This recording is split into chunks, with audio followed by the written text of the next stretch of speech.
Hello, and thanks for joining us for this edition of the Newsfeed. I'm Hannah Martin. Coming up, as the semester comes to a close, students begin the frantic search for off-campus housing among the increasing population at Virginia Tech. Also, a Virginia Tech student is using her entrepreneurial skills to do what she loves and make a little profit at the same time. But first, it's time for ring sales yet again, but just how many people are buying them? Every year, the Virginia Tech junior class unveils a new class ring with its own unique design created by the class. The class of 2017 has just begun ring sales. Many people, however, have begun to wonder if the rings are worth their large price tag. Newsfeed reporter Molly McCarville has more on this story. Every year, new class rings go on sale here at Virginia Tech. Some students are very excited about the opportunity to purchase them, while others not so much. A few students wanted to weigh in on the matter. Ring sales for the Virginia Tech class of 2017 have just started, and they are offered in many different styles for both women and men. But not everybody is sold on them. Rachel O'Connor, a fifth year at Virginia Tech, does not intend on buying a class ring. I honestly think the rings are not super aesthetically pleasing, and they're pretty expensive, so I didn't feel the urge based on the price and how they look to get one.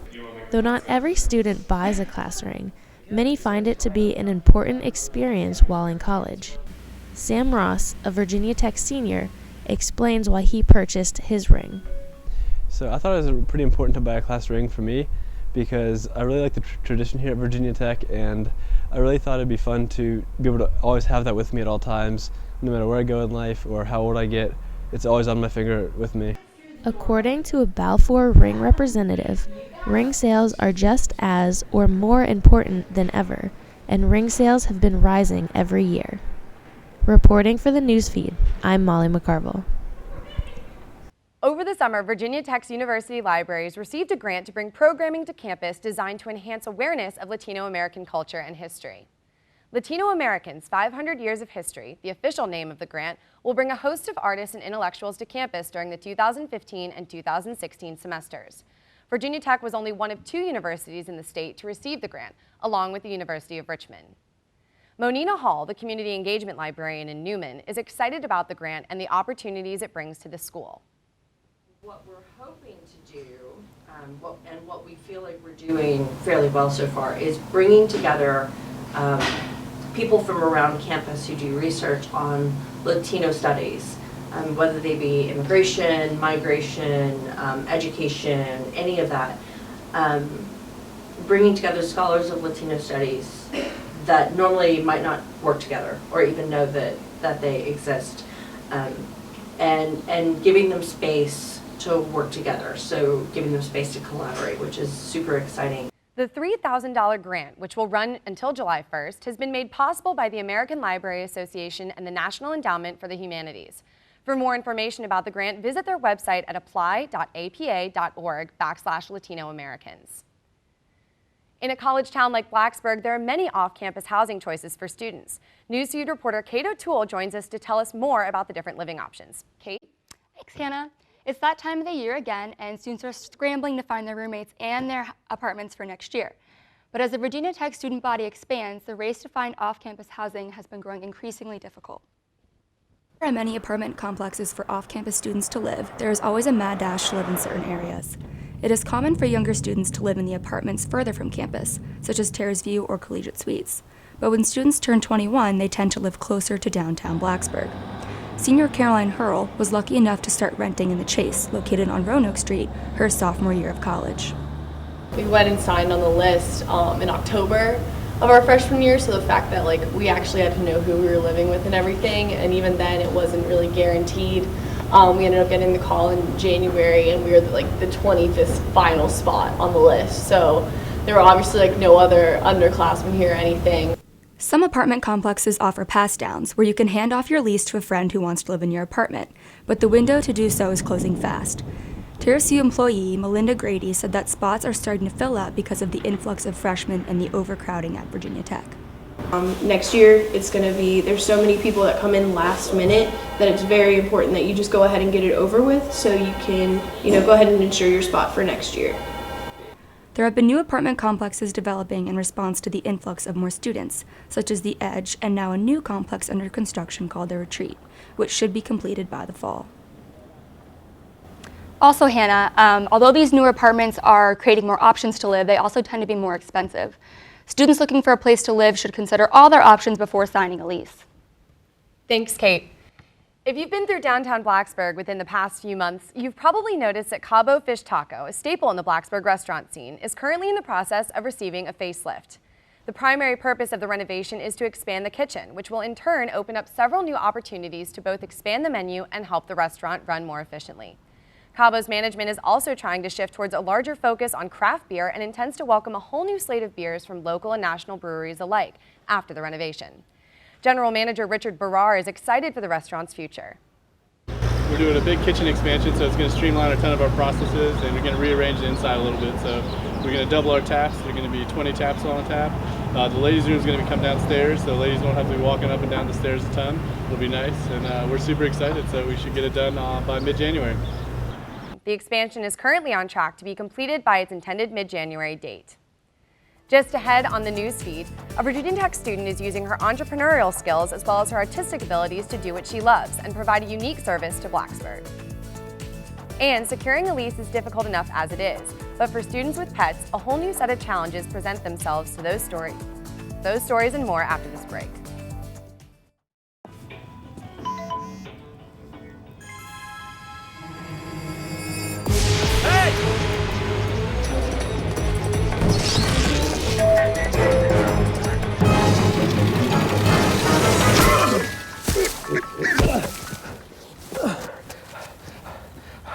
So, same time next week? Well, of course. Put away a few bucks, feel like $1 million. For free tips to help you save, go to Feed the Pig.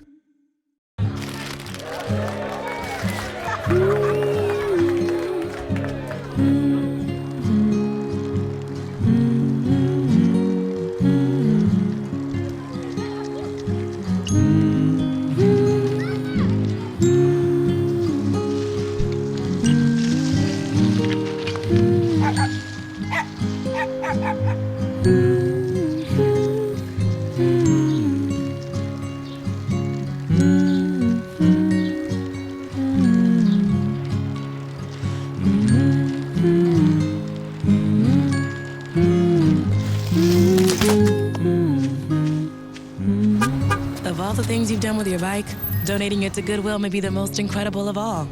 Your donations help fund job placement and training for people in your community, which means your stuff can be more powerful than you think. Donate stuff, create jobs.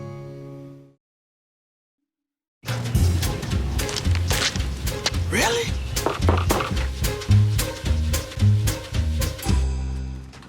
Buzz, what's up, man? You left some leaves burning out here. Yeah, I just came in just for a second. Come on, man. If it's too hot to touch, it's too hot to leave. You could torch the whole neighborhood. It's a good point there, Smokey. 9 out of 10 wildfires are caused by humans. Only you can prevent wildfires.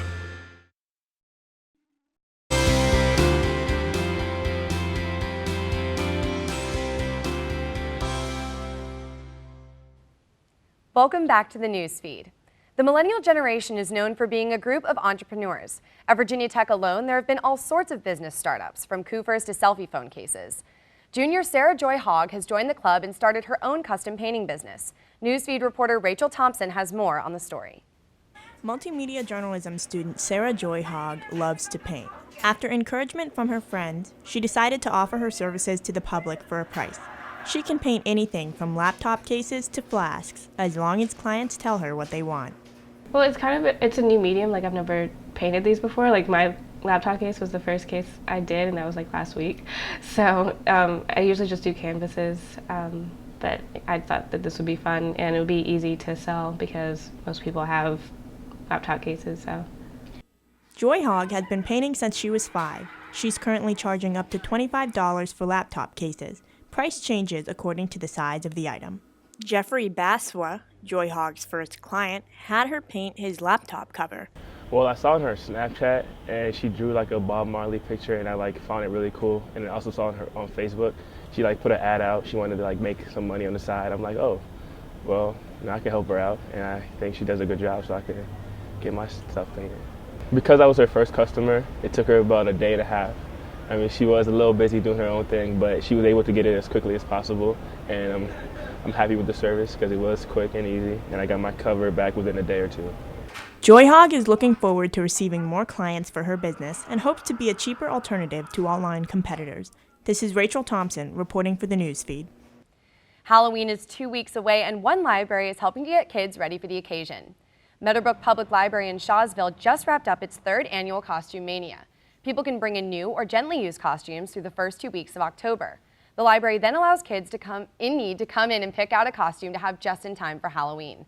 The turnout is about 40 people, but as Cindy Minnick explains, it has been more successful than past attempts.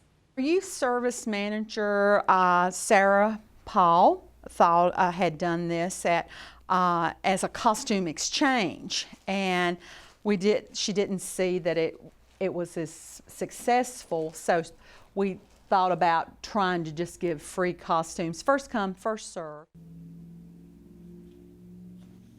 25 people donated to Costume Mania this year. All leftover costumes are stored away until next Halloween. Lease signing for season for the 2016-2017 school year is now fully underway. For many students, that means considering different living accommodations for their pets. Some apartments do not allow pets at all, but pet owners are finding ways around that rule, often through the use of emotional support animal licenses. Newsfeed reporter Leslie McCrae has more on the story. For the thousands of students that live off campus, one of the many factors considered while making a choice about where to live is whether their furry friends can join them. Several popular apartment complexes allow any pets for a single fee, but some complexes boost continuous fees and even ban renters from having pets. Now, some pet owners have turned to animal therapy licensing as a loophole to be able to keep their pets. Nicole Sanders, a student living in Roanoke Street Apartments, recently bought a puppy and secured a therapy animal license for her own personal medical reasons.